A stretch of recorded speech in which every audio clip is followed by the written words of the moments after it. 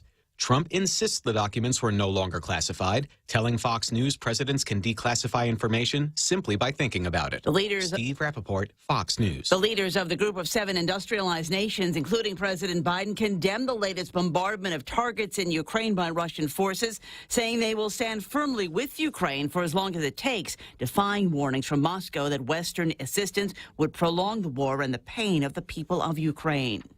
She had a decades-long career on film, on Broadway, and TV as the crime-solving novelist Jessica Fletcher in Murder, She Wrote, later returning to musicals. A little scared. Angela Lansbury has died. She won 5 Tony Awards and a Lifetime Achievement Award and earned Academy Award nominations in supporting roles for Gaslight, The Picture of Dorian Gray, and The Manchurian Candidate. Her family says she died at home in Los Angeles. Angela Lansbury was 96. A jury in Connecticut has wrapped up its second full day of deliberations on how much conspiracy theorist Alex Jones should pay for saying the 2012 Sandy Hook Elementary School shooting was a hoax. America is listening to Fox News.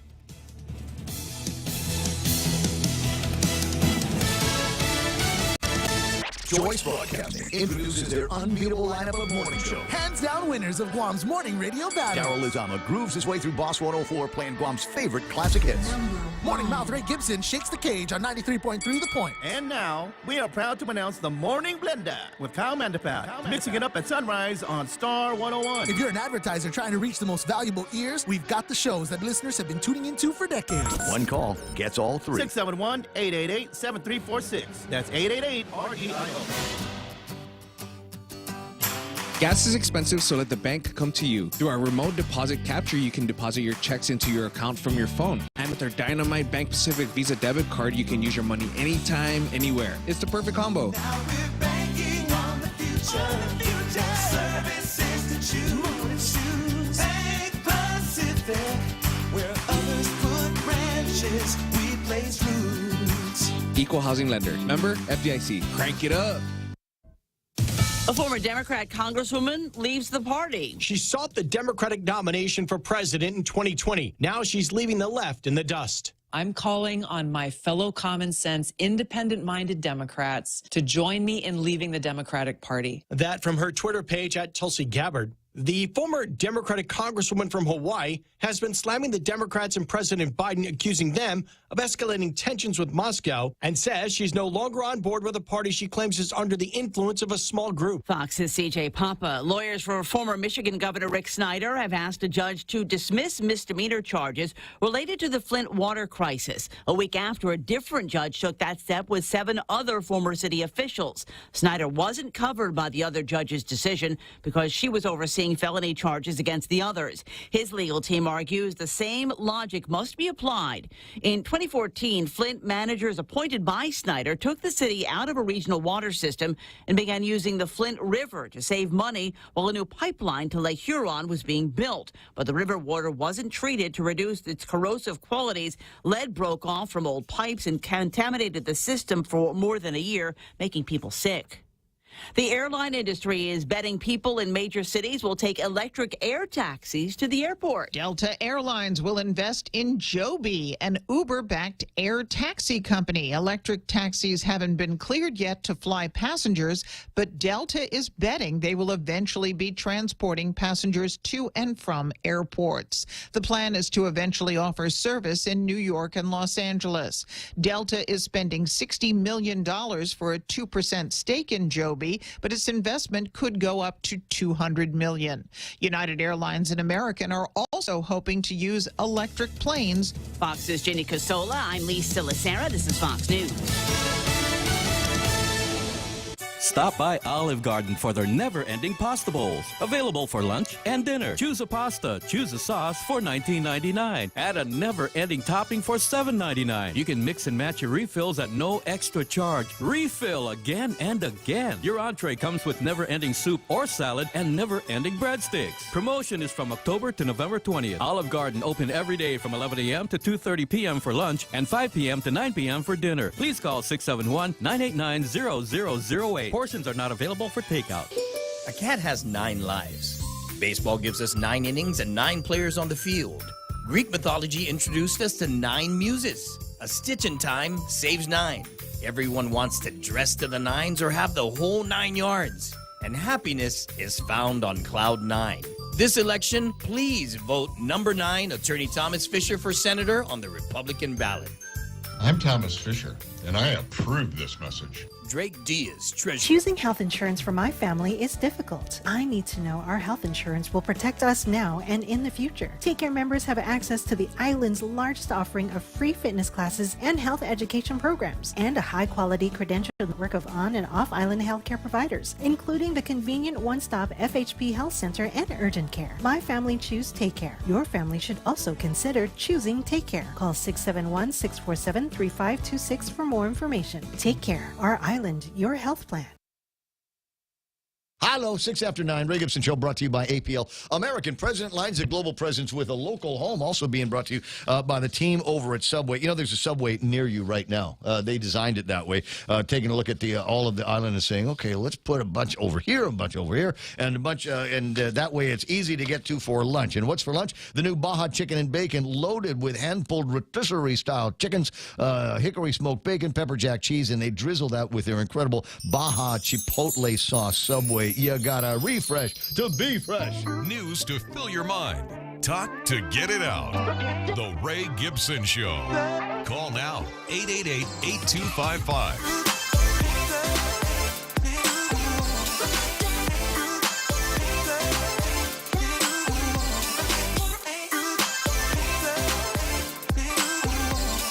7 after 9 o'clock in the morning, Ray Gibson Show until I'm not going to be anymore. 888-8255, 888-TALK, and a bunch of stuff that we've been playing around with virtually all morning long, and delighted that you've stuck around for as long as you have. I got some people that have been hanging out with me since 6 o'clock this morning, and just we're in for the whole ride. Program note, I will find out probably by text message later today whether I've got to my jury duty tomorrow. Guilty. It's not funny, man. Sorry, man. I'm so tired of hearing that every time I mention jury duty. Someone comes along, hey, guilty. Yeah, shut up. But anyway, so there's a very, very good chance because they have called us for jury duty every single Thursday. So I anticipate that I'm going to, again, leave the program at just after 8 o'clock tomorrow morning and then go to network programming until. And then Friday we'll be back for the full 4 hours of the program. You know, unless the judges decide they need me more, unless the judges decided, you know, we thought we had a pretty good handle on criminal justice system here on Guam, but man, Ray, ever since you've been a part of the jury panel J, you know, we just got to say how much easier our job as judges is. Anyway, 8 after 9 o'clock in the morning, and a bunch of other stuff in my head, but I got people in the studio. I got peeps. I got friends in this. Actually, somebody that I have known pretty much all of my adult life, and that's my friend Francis. How you doing, bro?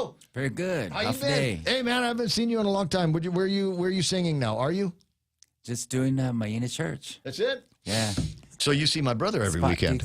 Yes, I do. You see my brother every weekend. Nice spot that you guys have got out there. It's one of my favorite pretty little churches, and an incredible choir. And it wasn't that long ago. Well, it was more like 5 years ago that somebody leaked bootlegged copy of the Maina Choir and Old Lang Syne. Yes. Do you remember? Tomorrow. Oh God, that was so beautiful. I played that. I played the hell out of it. Somebody see if I can find it again, so we can play it when it gets to be New Year's and the holiday season here on Guam. Are you guys putting together a special holiday playlist for the Maina Church? Not this year. Not. Well, you know, COVID times we're just about done with all of that, and a number but we're not there yet about recording. Oh, okay. One all day right. we will. Okay. Well, it's a whole lot easier now. You can do it on the phone and plug in a couple of fancy microphones. That's all it takes anymore to get decent sound out of, or what people think passes for decent sound. Anyway, Fancy, here to talk about a 5K, 2K thing that's going to be coming up, and you brought in Madeline, one of your friends from Remax. Havaday. Good morning. Good morning. It's good to have you in the studio as well. So yeah, closer to the microphone and tell me a little bit about yourself. Besides Remax, where are you from? I'm currently residing in Manilao. Nice spot. You guys got a nice church too. You got a nice and a nice choir. Are you there? Are you singing in the choir there? I'm an Ordot church. Oh, I see. Well, I understand. Yes. Whatever's closer, and in my case, whatever's shorter. 10 after 9 o'clock in the morning. All right. So I normally would put the thing up on the screen so everybody can see it. Unfortunately, that part of my system it needs to be reset. So I'll get around to doing that as I continue to plug this between now and Saturday for the Children's Ark. Who are the Children's Ark? So Children's Ark is a new nonprofit organization we just formed. Mm-hmm. And we're all about the well-being of the children. So it's about promoting a good family structure because whenever families go through some sort of an incident or some sort of anything, it's the children that suffer the most. True. There are organizations we realize out there that are doing things here and there for the kids. A lot of the times it's just not enough. So for us, we've formed so that we can eventually give grants even, maybe for medical, maybe for even housing, maybe for even legal assistance, for families to help the children and also help support some of these organizations that are already doing things for the kids. Now, in my head, I keep thinking and spent some time talking about it, in fact, this morning, about the growing number of foster children on Guam. Now, you say you're working with the kids. I mean, that's a big blanket, but is there a particular group of youth that you focus on? Well, for us, I think it's more about being a support organization for everyone because there are so many needs out here. And I think in our field in real estate, we run into, you hear everything. You meet so many people, all walks of life. You end up, getting a feel for what they're all going through. And so it becomes, can we be a something? Couple months ago, August, we heard about Thomas Borja, the family that's now in the States. They had already lost 2 of their kids to cancer. Oy. And then Thomas developed cancer. And so they were trying to reach out, the family here in Guam, whatnot, for help. Yeah. And Remax decided to put a quick fundraising car wash together, and we were able to raise $5,050 for the family. Incredibly generous to begin with Remax, but then the people that showed up to help out. There's a lot of generosity. When people are made aware of a need, they generally will move rather quickly to help solve the problems. Right, and for us, we decided, you know what? How can we make this a constant? That's why it became, then we need to do a nonprofit of some sort. Okay, so the Children's Ark, a nonprofit spin-off, if you will, of Remax in the commercial business, the commercial real estate getting you guys ready? For us, it became something that we could continue to give back to the community. Okay. All right. And coming up this weekend is one of those opportunities. Remax and New Gen, hey, we're running some commercials for those guys, right? Are going to be having the Zombie Run 2K, 5K in line with the Halloween activities that are going to be taking place towards the end of the month. So can I assume that this is going to be a costume run? It would be costume or not, up to you. Okay, whatever you're comfortable running in. Contest. Yeah. A contest. Yeah, I expect you to come with all your hashers because you're already used to running in costume. The fast hikers, yeah. Well, they might be able to get enticed, but I don't generally dox them on the air. But we'll see what we can do. Again, it's going to be taking place on Saturday. What time on Saturday? I was looking for show times and go times. So show time is at 4:30 and go time is at 5:30. It's hot in the afternoon. How come we're not doing this in the early morning when it's cold? Because Zombie Run, you can just imagine what will be along the course. Oh. Lots of surprises. Oh, there's that here as well. Oh, yes. So what we like to refer to as complications. There's going to be... Oh, no. Don't worry. All right. Okay. I like it. Where are we doing this run at? So this is at the Teason baseball field. We'll be starting there. There's a 2K route and a 5K route. Okay. I'm familiar. Painfully familiar with the area. And I'd ask you about what the course looks like. But knowing as I do the layout of Teason, there's a lot of different ways that you can put a course together. Yes. So we've actually been working with the Guam Running Club. They've been super fantastic in assisting us with all of this. So we do have a map that we'll be putting out in our Instagram, zombie_run_Guam. Love it. If you can't remember that, just Google Remax, Micronesia, or New Gen. Give us a call and we'll give you more information. Okay, so looking forward to that. Where do we get the tickets? I mean, the bibs. How do we get the bibs all lined up? So for you, Ray, I'll personally deliver it here Hey. if you agree to come, you and your friends. So just let me know. But we are selling them at Remax Diamond Realty, at New Gen Physical Therapy in Tamuning, both Ignite locations. And Sanctuary has them as well. And of course, we will be selling them the same day.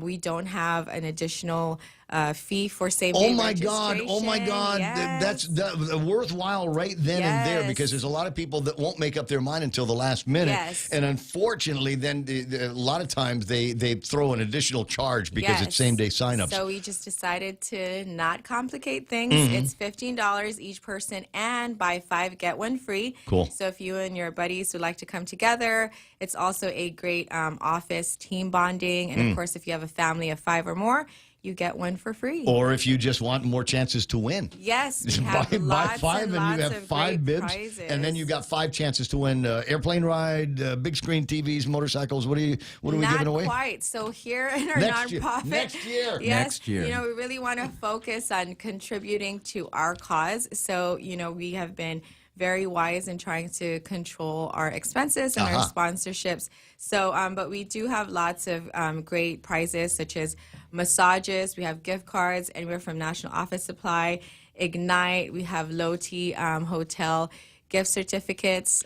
She's not looking at anything when she does this. It's kind of making me nervous. Normally, I'd be people will look at a flyer or something like that, but she's like just going seemingly off the top of her head on all of the sponsors and supporters that you've got, and there are many of them. Yes, we have quite a bit actually. So yes, of course, shout out to Remax Micronesia, New Gen Physical Therapy, The Giving Tree, KUAM Care Force, Rocky's Pet Supplies, American Medical Center, Calvo's, Mescla will be there. Please bring your money, bring your cash. Mescla will be on site selling food, and then also the Pit Rock Climbing. They will be there as well.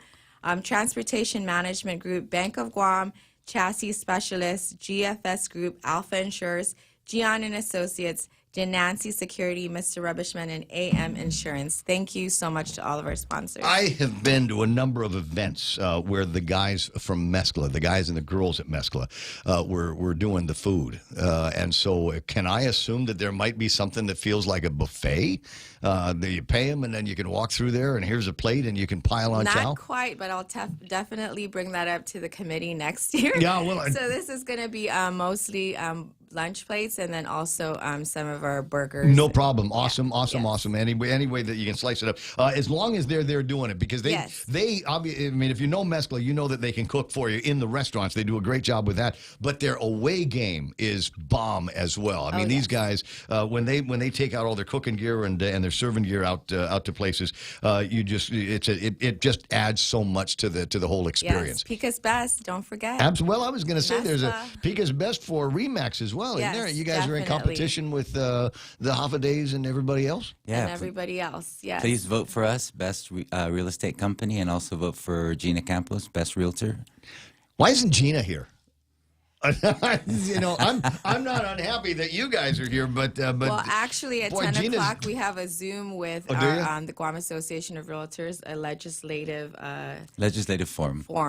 At 10. Yesterday, we featured the Democratic senatorial candidates. Today, it's the Republican candidates, and then we'll have a third session for Governor, Lieutenant Governor, Lieutenant Governor, AG, Congress. Do we have buy-in from the current administration? My understanding is they're not doing any more debates. Did you see that smile on his face? Are you pulling fingers? I mean, pulling strings. Crossing fingers. Crossing fingers. Okay, we'll do all of that stuff. Let's talk a little bit, if you guys don't mind. It'd be terrible to have a couple of real estate professionals in the studio without bringing up the topic of real estate these days. And much has been made about access to affordable housing and being able to get just regular families in a single family dwelling these days. And I've been showing pictures on screen of fixer upper up in Dedido for $69,000 for what looks like an abandoned, cracked house from back in the day. And there's another piece of property, quarter acre, for $250,000, and it's got a house on it. But it looked like they didn't know there was a house there until they went out and did the zabao, until somebody went and cleared the property and said, "Holy smokes, there's a house on this lot." Did you know that? One of these pieces of property looks like it's been abandoned. And is that a growing trend among families now to say, well, we've got a piece of property out there. Maybe we ought to see if we can refurb that house or just put it on the market. Somebody will buy it for $250,000. Won't they? What are you hearing? What's the story on the street with you guys? So it really depends on the condition of anything, Ray. Mm-hmm. I think in this market, as anything in sales, if it's the right price, somebody will buy it. Okay. So you're right about that. I think the growing trend for challenges with housing out here, and affordable housing especially, there's just not enough of it. In fact, we're still seeing that even for houses that more people can afford, there's just a lack of inventory. The average price of housing now has gone up. Mm-hmm. I can say we used to be in the 250s to 300s. We're already at 400,000. Yeah, which makes it even tougher. That's what Cisco was saying. And then, of course, interest rates at the banks don't help, because you walk into the bank maybe 6 months ago, you could qualify for a lot more. And now that the interest rates have gone up, you can only afford just so much. Well, and then it was difficult already for many families to be able to swing, putting together the down payment money and being able to walk into the bank and say, "Can I have the other 80%?" And they said, "Well, looking at your income, husband and wife, still not making enough to be able to swing the deal with the bank." Terrible where we're at. But there's a lot of green space on Guam. I mean, I know that we're an island; we're not making any more green space, but there is still what we've already got. Do we need to figure out how to get some of this land that has been neglected, unseen by the family for a long time, maybe because of probate, maybe because, Nana and Tata moved off to the States right now and they left everything in the hands of the kids, but the kids don't agree with it. Is there a way that you might be able to pry, get everybody together, pry that out so that we can create more lots that we can build on in the future? Yes, there's actually, a lot of other options out there, obviously. And technology nowadays, I always tell my customers, if there's a piece of property out there that you're interested in, let me know about it. There's a way for us to research that and look up who are the owners of those properties. Yeah. And then we can try to reach out to them. They may be on island, they may be deceased, they may be off island. But, the message that I want to put forth out there is don't lose hope. There's a lot of other options, a lot of other opportunities. Go find them. We're here. On the way to church on Sunday, I'm sure you passed by a whole bunch of these houses. Once upon a time, when Francie and I were boys, that people lived in, but nobody lives in them anymore. Yes. Boarded Yeah, up there and grass growing, and you see those all over the place. There are ways that you make a phone call. Yes, for sure. And then you'll go to land management and look up the map and Definitely. And also online, we can do that. I mean, of course, we can't promise you, guarantee they'll sell it, but at least, let us do the research for you. Let us look into it. But also, there's a lot of different programs out there that people don't know about, like with USDA and then also Guam Housing.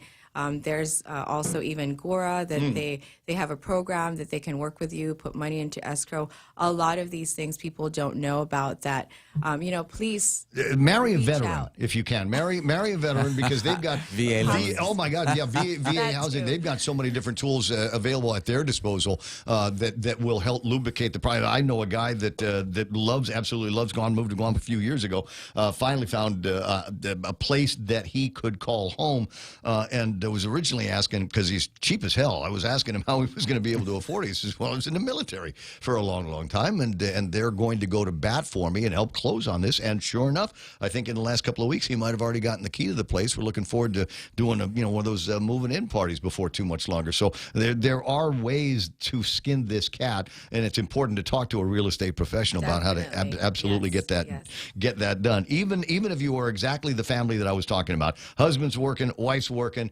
and you put your W-2s together and you still don't have enough to be able to satisfy the bank, there are different ways of doing things and different ways that we can cut deals. Right, and even if it's not right now, find out what you can do in the near future to be able to afford in the near future. I always work with people, and for me, it becomes, okay, what is our strategy? Let's figure this out. I don't know. Last couple of houses I bought was kind of impulse purchase. It's kind of driving around going, man, I like that. Oh, wow, seller financing. This is perfect. And climb into something like that, put the deals together. Although, was that a growing trend for a while where people were trying to sell on their own and get out from under real estate commissions?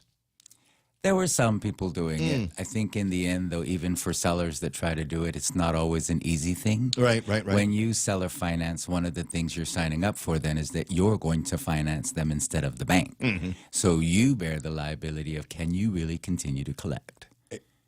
Like anything else. Absolutely. Like anything else. I'm feeling good about it in the beginning, but after a while, the bloom comes off the apple and the bloom comes off the rose, and pretty soon you're dealing with people now that you are partnered with maybe for as long as 30 years. Yeah.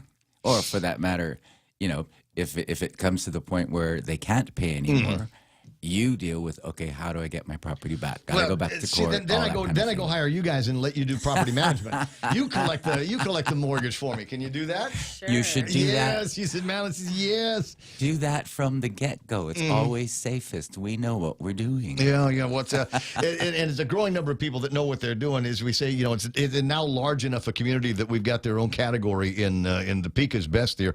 But I remember it was once upon a time where you get together with the meeting of the realtors on Guam, and you could do it in one of the smallest meeting rooms on the island. Now, pretty much, you need the OG field house. So many people have gotten their licenses to sell real estate. Yeah, but highly competitive business that you guys are in. Good thing you're on the radio. Yeah, talking about it today. All right. Madeline Campos, Francis Guerrero, Remax Diamond Realty. Outstanding agents. Outstanding results. It's 9:26 in the morning. Looking for outstanding results in another 5K that's coming up. It's another afternoon 5K up in Teads. Showtime at 4:30 on Saturday. And go time is going to be at 5? 5:30. 5:30. Okay, so evening run, so not too hot. Well, the sun's going down earlier these days, so it'll be all right. It'll be better than it was in the summertime. All the different categories, demographic categories, prizes for everybody. Okay. Yes. Because runners will do anything for a T-shirt. Oh, yes, that's what we've been learning. But this is a non-traditional run. We do not have T-shirts, but we have lots of surprises at the end. We're also giving away lots of free things at the end. Also, I just wanted to say this particular run fundraiser is actually going to be, the proceeds will go towards Sanctuary. Oh, cool. So this one, we've partnered up with them for this particular event. I got you. And if you are one of these organizations that takes care of youth and would like another benefactor, then find these guys over at Remax and talk to them about the Children's Arc program and how you might be able to get involved in all this. Or better, just show up at the race on Saturday. Yes. Absolutely. How much to get in again? How much? Only $10? $15. 15. Buy 5, get 1 free. Gotcha.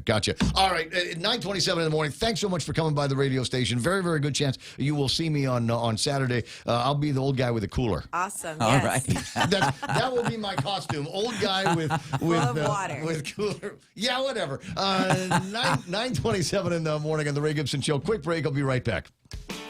Are you looking for a new place to hang out with your friends? Let's go along the sidelines at Sidelines Bar and Grill. Located at 154 Iriarte Road, Unit 4 and 5 in Tamuning behind Royal Bigs. Sidelines, a hidden gem with nothing but great things to offer. Great atmosphere, great food, top shelf drinks, and a great team. What are we waiting for? Let the fun begin at Sidelines Bar and Grill. Open daily from 3 p.m. to 2 a.m. See you there. Half a day. I'm Tom Fisher. Here's the harsh reality.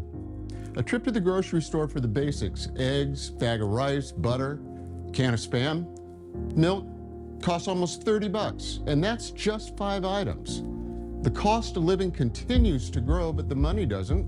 We need to roll back the business privilege tax to reduce Guam's cost of living, and I will make that happen. Vote Thomas Fisher for senator. If you want different, vote different. I'm Tom Fisher, and I approve this message. Tell me about it, stud. Circle K's Craft Beer and Whiskey Festival is back on Saturday, October 22nd. We rockin' and rollin' at the Dusatani Guam Resort from 2 to 10 p.m. Bring your friends and come dressed in your best grease costume to win up to $500 in cash and prizes. So bust out those leather jackets and 50-style outfits as we party the night away at Circle K's Craft Beer and Whiskey Fest. Don't be a square. Get your tickets now at craftbeerfestguam.com or cruise on by any 76 Circle K location. Now that's cool, baby. Is there football today? No. Next football is going to be Friday, 10:15, and that is about what time they're going to open up Sidelines for you, because they're open on game days, and Friday's a game day, so get your day started over at Sidelines. Commanders and the Bears are going to be playing some fat ball there. The Bears. What? The Bears. Is that how it's said? Is that how we're supposed to be doing this? 888-825-5888-TALK is the telephone number around these parts, and we've covered quite a lot of ground here this morning. You know what I haven't had a chance to spend a lot of time talking about, unfortunately, is DebateGate. What? I'm sorry. Every time I think about it, I just got a snicker. I got a snicker. I got a note from the Camacho Ada folks yesterday, and I thought, oh, is there going to be another salvo in the debate gate wars that are going on between Camacho Ada and Lulian Guerrero and who is back now? Apparently, Jack called and said he was at the airport picking some people up, and the governor came back in. So, Josh, you missed your shot while you were acting governor. Yeah, you had opportunity, man. You had an opportunity. You could have ended the public health emergency. You could have, as the Camacho Ada team are imploring now, release federal stimulus funding into the island community. We know that there's just under $300 million sitting in a bank. What bank is that? Stop it. Nobody's sitting in those chairs anymore. Let me click that on. But anyway, so did you read the Candid story? Because it came out yesterday afternoon. The Candid story. It's an investigative piece from Cousin Troy, and he sent that to me. Sent me a draft of it. Actually, right around big wave time, what some of you might refer to as happy hour, and I made it. And it was one of those. Is he on the phone? Oh no. Oh, who's That's that? Doc Mack. Oh, my doctor. Yeah, he wants to chime in on Mac that. Riss or Mac Nitch? Doc Mac Riss. Mac Riss is on the phone.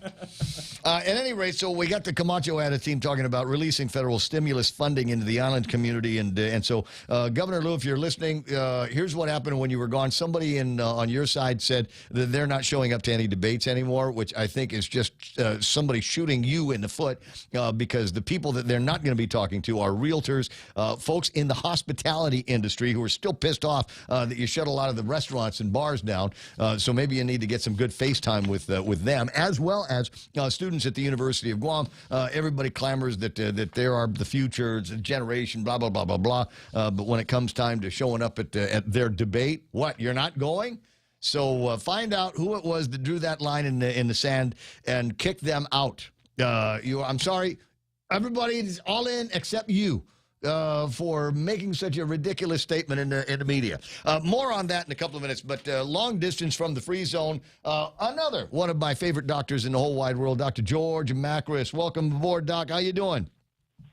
Hey, good morning, Guam. Good morning, everybody. I'm doing well. I'm glad. Well. I'm glad to hear that. I was thinking about you because the Surgeon General of your state came out with a report last week that basically said if you're a guy between 18 and 39 years old, the risks of getting the vaccine, the risk associated with the vaccine, aren't worth it. Agreed. And actually, I brought up that study several weeks ago on your show. The risk of having cardiac problems and other problems are much greater as a post-vaccine reaction than is coronavirus, which is becoming, as data coming out, was becoming more and more gentle as compared to the vaccine side effects. Well, the data is beginning to back up the theories that were abounding a year or 2 years ago, that's what was going to happen. The first round of this stuff is going to be deadly for a certain population, and then it's going to get, each version of it, each iteration should get milder and milder and milder, and now I think it's going to be indistinguishable from the seasonal flu. Absolutely, and I think I have to go back 1 or 2 years. We were, at least this doctor was saying that based on data from other doctors. And again, caution not only males under 40, but caution parents to reconsider giving their children any vaccine. Well, that's what Dr. Nguyen said in a Facebook post, in a reply to somebody on Facebook. I've got a copy of it, not in front of me right now, but basically saying that nobody, the risks associated with the vaccination aren't worth it if you are a reasonably healthy person under about 40 years old, and certainly should not be given to kids, which was kind of a surprise to me.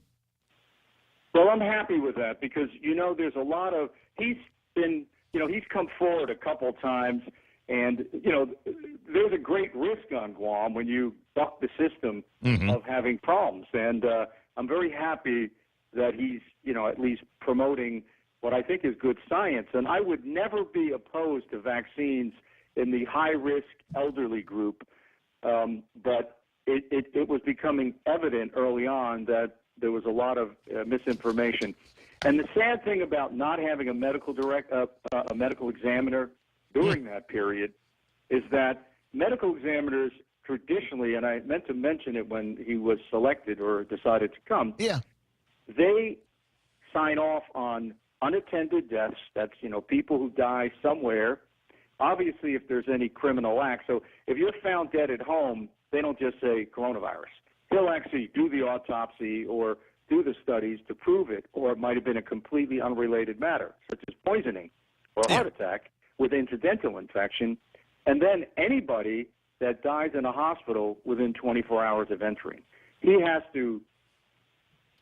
she has to basically review the case and sign off on it. So there's a huge amount of missing information as to what actually happened, what the true body count was on Guam. Right. And you'll recall that there were a significant number of the fatalities here on Guam were DOA, dead on arrival fatalities. Correct, and they were DOA peaking when DOAs occur with or without coronavirus. Right. But it would have been wonderful to have a competent medical examiner, and this guy, by all the way I've, looking at his background, he's competent to assess forensic, anatomical, and other pathology. He could have made that call, and you would have had a good number, unless politics intervened. In other words, as they've done with other MEs, they threaten their jobs if they don't sign off a case a certain way. Yeah. Have you made contact with this guy? I mean, I don't know what the doctor's network looks like, but I mean, if it was, if you had a couple of minutes, would he be within a couple of WhatsApp messages of contact with you? I could probably contact him anytime. Through you can generally track down at least the professional phone numbers of physicians, and I think he's on on network that I'm on. So it would not be a problem. But remember, I am a exiled provider from Guam. I mean, I don't have any standing. Excuse me. Yes, you do have standing. You are the medical correspondent of the most listened to radio broadcast on Guam here on the Ray Gibson Show, and always have been. So you may use that as whatever credential that you need to make contact with this guy. You tell him that you're reaching out to him on my behalf as the media guy on Guam to answer some questions about what the scope of work is going to end up doing and what else he'd like to do with his dogs when he gets here. All right, I'll try to see if he'll contact media, but he may have some. There may be some your station, but he has probably been gagged by the government until the ink is dry on the contract. That's what I suspect. Yeah, we'll see. I mean, just I'm not saying lie to the guy, but just tell him, there's a guy that you should talk to on the radio on Guam that is in tune with the medical politics of the island. He wants to give you a warning. How's that? Tell him Ray Gibson wants to tell you what happened to George Macris and Bill McMillan. Well, again, that was unique circumstances under unique leadership. But look, I listened to Lou Leon Guerrera's analysis of the $600 million bond, and I didn't have a chance to do research on it. Was there any more waves from that? That was just a few days ago. I missed. I've been traveling, so I wasn't able to listen to old talk, 4 hours of talk radio. No, it'd be easier if you just reached out to Ken directly. That I'm aware of. There's nothing new. There was a story or two that have been brought up by some of the other curmudgeons that we've got here on Guam asking questions. Who is Matrix, and to what degree are they assisting the government in this, and what level of experience do they have in the conversation about the construction of a quote medical campus that they're doing here? How did they look into that, and how did they look into the spend of almost $2 million to conduct some kind of consultation survey that nobody that I'm aware of in the public has seen? I think you have to be a member of this special hospital generator HUI that has been put together before you get to see any of that data. Certainly you can't ask the question, well, it's taxpayer funded, so we'd all like to see it. Steve Limtiaco from PDN, one of the last living journalists on Guam, has been bugging Melanie Mendiola for that documentation now for weeks and weeks, and I don't know how successful he has gotten. I think they were finally embarrassed into taking some of what they do have by way of recordings and minutes of meetings and posting those up somewhere on the GITA website. Well, Guam is a wonderful place to live, and, these are important decisions to make regarding health care, and obviously you have the tyranny of distance to get somewhere, and places like GRMC are closing that gap with offering services on the island as they should. But aside from that little local wave, Guam-relevant health care news, or even global-relevant health care news, has all been kind of moves against coronavirus vaccines and all that. There really isn't anything, newsworthy that I'd love to call up and talk about some great new discovery or something that's going to help people. So, yeah. It's time because it's political season. Yeah, here's in my head, there are some issues that maybe somebody needs to be looking into, and maybe you're the guy that can do it, based on your special skills and knowledge.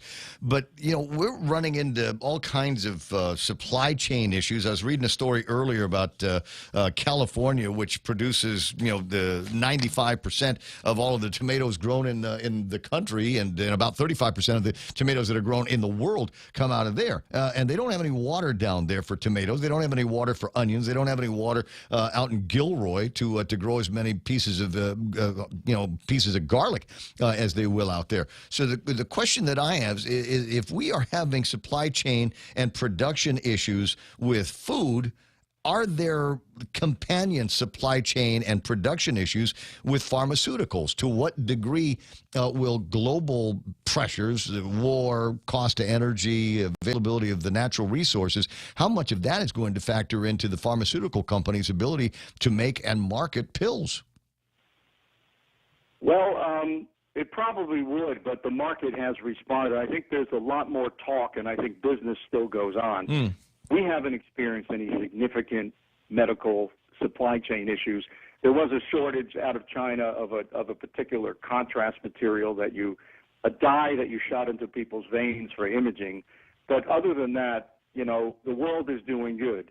Guam, on the other hand, you have that issue with not only supply chain, but paying your bills to the suppliers. So a lot of the issues on Guam are because Guam is not or is behind in paying the suppliers. How is that possible? We legalized game rooms and poker machines around here, or whatever, gaming devices, to help Guam Memorial Hospital pay off their bills. How is it possible that we might still owe people money? Oh my God! I would bet that if you looked at how much money is outstanding to McKesson and the other big suppliers, and who's borrowed what from Navy, which, you know, DoD has been a great partner in helping Guam, and then forgetting what they lended. You know, okay, you know, we'll pay you back, and they'll say never mind. Right. These are things that hopefully, as politics, someone takes a good look at, but. Guam Memorial Hospital, as Dr. Akimoto and others have said, is over-bloated, overpaid, poorly managed, and it really should be just turned over to private management. And as Hawaii has, there really is no real government hospital because you just underwrite some of the bills of a privately managed facility, and I think everyone will be better. And again, my position is don't build a hospital to nowhere out in Manilao. Build it close to GRMC so they could combine resources, no unnecessary reduplication, and really create a better, stronger acute care healthcare system, and even better, possibly even take a piece of that land and send a helo to pick people up from down south, weather permitting, and use that helo for police surveillance or other things as well. No disagreement there. One last thing before I let you run. And as you know, that I'm an unvaccinated individual, happily will be able to travel to Japan if I put my mind to it. Now that all they're going to be asking of me is to download an app and fill out a test that says that I don't have COVID-19. Should not be a major problem. At any rate, though, as an unvaccinated individual, I've got to assume that my blood now is pure. And at which point do any of my bodily fluids become something that I can sell at a premium? Because I'm untainted. I'm untainted by the vaccine and the mRNA, cancer-producing, cardiac arresting, whatever clumpy things that I've got in there. I don't have that running around in my system. At which point could I go into a club, say in Costa Rica, and say, "Come for me. All of my bodily fluids are untainted by the vaccine"? I don't think you need to go that far. I think there's other ways to make that happen. But they have been buying, and they may still be buying blood like yours. I don't know on Guam whether they're buying it, but they buy it here because they still harvest. Some people still want antibodies. They want the pure coronavirus antibodies. Ding, ding, ding, ding. The level goes down over time. But look, you like me are going to be traveling. I just actually got tickets. I'm going to the Philippines twice. And, along the way, you're going to sniff a little coronavirus. It's going to give you a little booster. But I think all the restrictive measures are going to, be gone fairly soon. If Japan has taken these major steps in it, then I think that's going to spread around like a cold in the family, as everybody else says. Look, if the twitchy Japanese are willing to take this risk as presented, then what's wrong with us? I think it's going to be happening very, very soon that you and I will be meeting each other in airport lounges.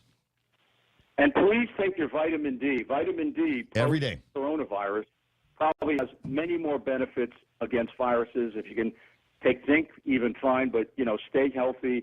But do continue with the vitamin D because islanders tend to be deficient for a variety of reasons. But you know my habits, so I'm getting my vitamin D. I get my fish oils in there. Every once in a while I'll pop a vitamin just to change the color of my pee and the usual things that healthy guys try to do. Doc, always a delight talking with you. I'll see you soon. And offline, tell me more about this Philippine trip.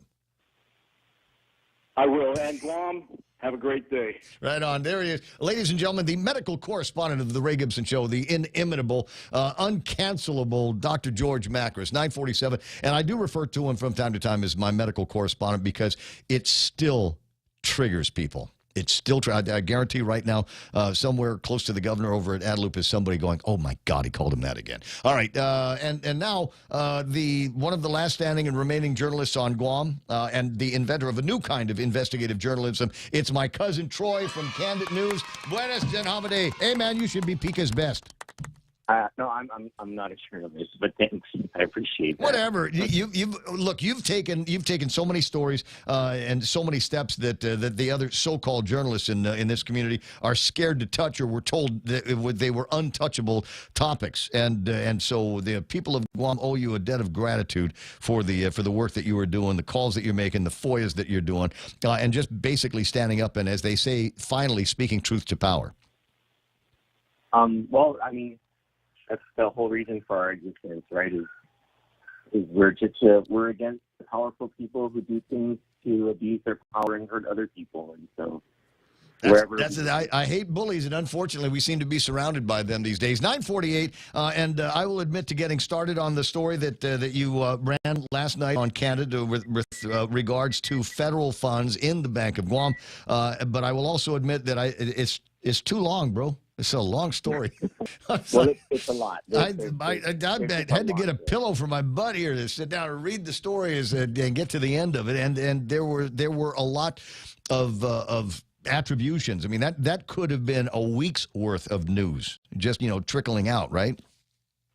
Well, I mean, that's just the first part of the story. There are so many other parts to this. There are so many other questions about and it all boils down to, did the governor use her power as the governor inappropriately and directly to further her trust, further her financial position at the bank? Well, and so I get to that point in the story, and there's a part of it. While everybody else's businesses are suffering, we've got the Camacho Ada team asking about releasing more federal stimulus into the island community, specifically in some of the service industries in the private sector that really need the help.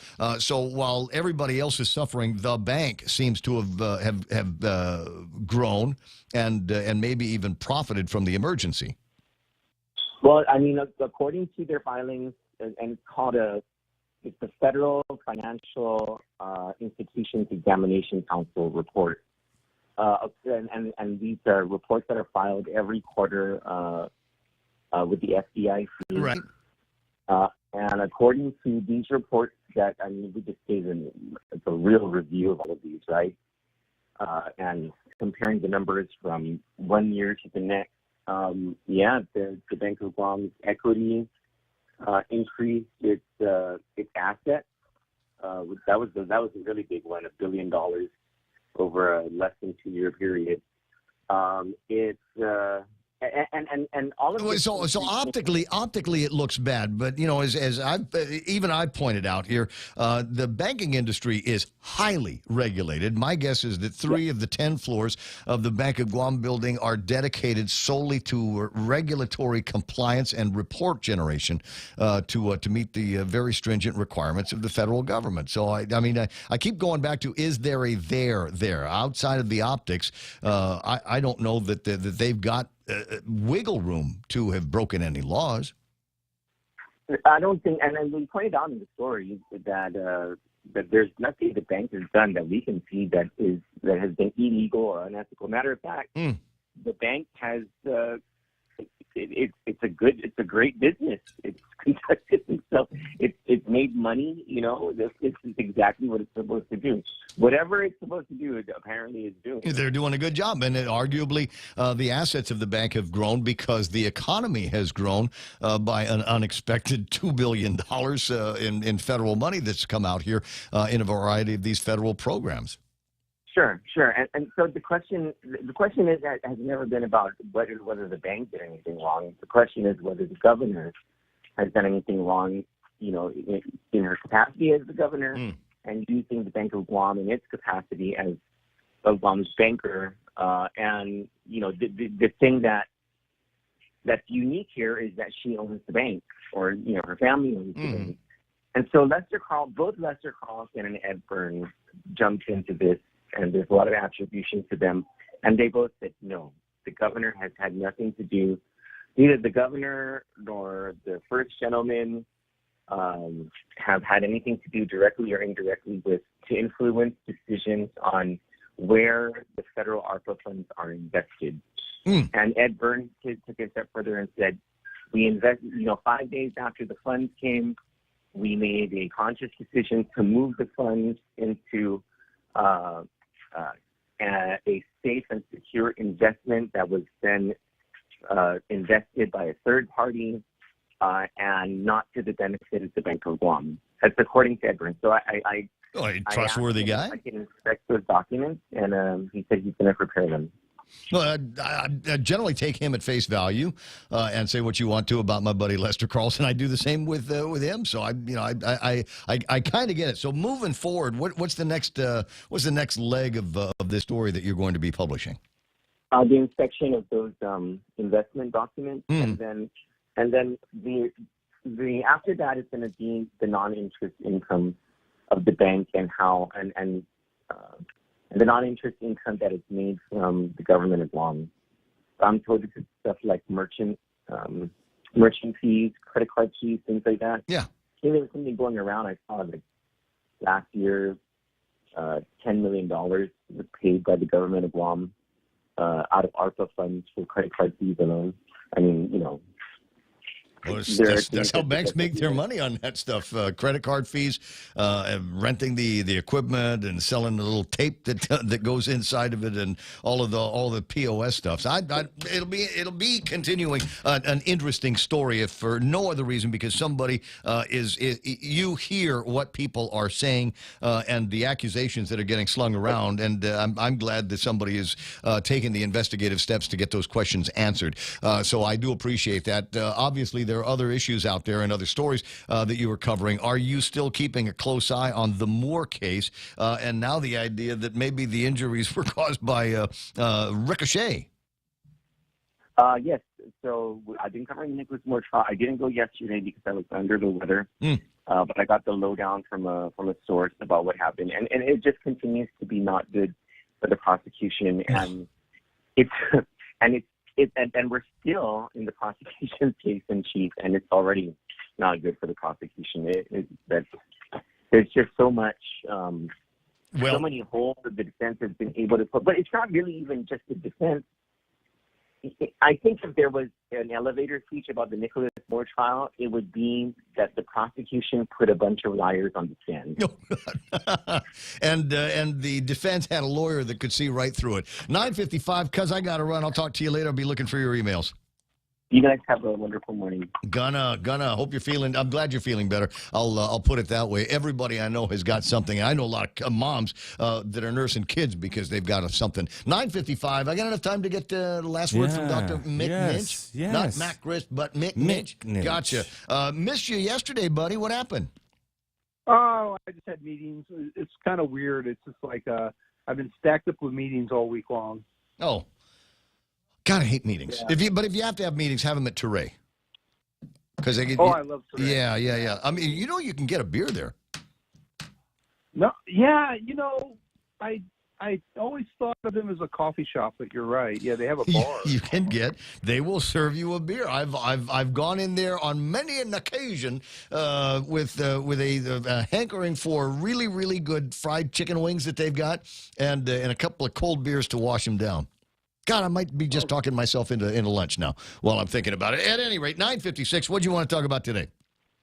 Well, first, Troy always does great, neat stories, and I think he's doing a lot of good investigative journalism, not only on Guam, but in our region. And so, and it's always good to see that kind of journalism going on. Good to see somebody chasing down some stories, because sometimes it seems to me that the other guys in a newspaper and television news business don't seem to be very, I don't know, motivated to dig out some of the answers to questions that regular people are asking. Right, and also investigative stories don't cut press releases on what they're doing to make the news easy. As it should be. As it should be. Man, you talk about press releases, and I'm not going to be able to get to it, I don't think. But the punchline on all of this stuff here from the Camacho Ada talking about release the federal stimulus funding into the island community. And here's a point that I think that Senator Ada makes that needs to be underscored. Each day that money sits in that account, inflation erodes away its purchasing power. Cost of construction continues to rise. We are at a place where people cannot afford to pay their power bills or buy groceries. So for heaven's sakes, if the dollar's got this value now, get it out into the community so it can get spent at today's present prices, as opposed to waiting another 6 months when the cost of everything is going to be up another 10 or 15%. Yeah, I love election season. So do I. We've got the debate gate thing, which is as close to demolition derby as we're going to get, and battling. I'm sure that the Democrats or the All-In Party are going to have some kind of response to this today, which means I will have something to talk about on the radio tomorrow. Yeah, and if the candidates don't want to debate, let's just get the U.S. president to just start appointing our governors again. Oh my God, you colonizer! How dare you! Hey, you're one of those guys. You supported that. We've even got sports colonialism. My God, what are Chamorro boys doing playing cornhole? You should be playing batu, for heaven's sakes. Right, and elections are a privilege, and if we're not going to exercise our democratic privileges, we should. We deserve to lose them, I think, is a point. Hey, I got to run. The clock is ticking, and Fox News is breathing down my neck. Have a great day. I'm gonna have a terrific day. I'm reading news that puts a smile on my face. Earlier today, we were toying around with the idea of let's all go to Japan now that it's open. True bloods like me, all we need is a test that says we are negative for COVID-19. If you've got a vaccine, wonderful, be able to prove it. And the only other thing about this story that agitated me was the question: do I need to wear a mask? And the answer was, as a general rule, yes. The situation is complicated because the government is telling people to stop wearing masks outdoors. But you know how the Japanese are, right? We just start a habit here. And that's terrible because there are so many lovely Japanese women in Japan, and it would be terrible if all you could make out of them was the top of the bridge of their nose and their eyeballs. We want a little bit more. I got to go 20 seconds away from the top of the hour. My name is Ray Gibson, True Blood. All of my bodily fluids are pure. For myself and Jerry Roberts and Real Joe and Donna D, thanks so much for listening. Catch us on a short, I'm sure, program tomorrow morning starting at 6 a.m. Fox News Live is playing at 10 a.m. on The Point. 104.3 HD3. Another look. I'm Lisa Lacera, Fox News. The White House says it's reevaluating its relationship with one of the world's top oil producers. In light of OPEC reducing oil production, President Biden has told advisors not to be afraid to think anew about the bilateral relationship with Saudi Arabia. And to take a look to see if that relationship is where it needs to be and that it is serving our national security interests. National Security Council Coordinator John Kirby says no decisions have been made and there will be consultation with Congress. Lawmakers from both parties have raised concerns about U.S. arms sales to Saudi Arabia and proposed legislation to limit OPEC's influence on the oil market. At the White House, Jared Halpern, Fox News. Earlier today, the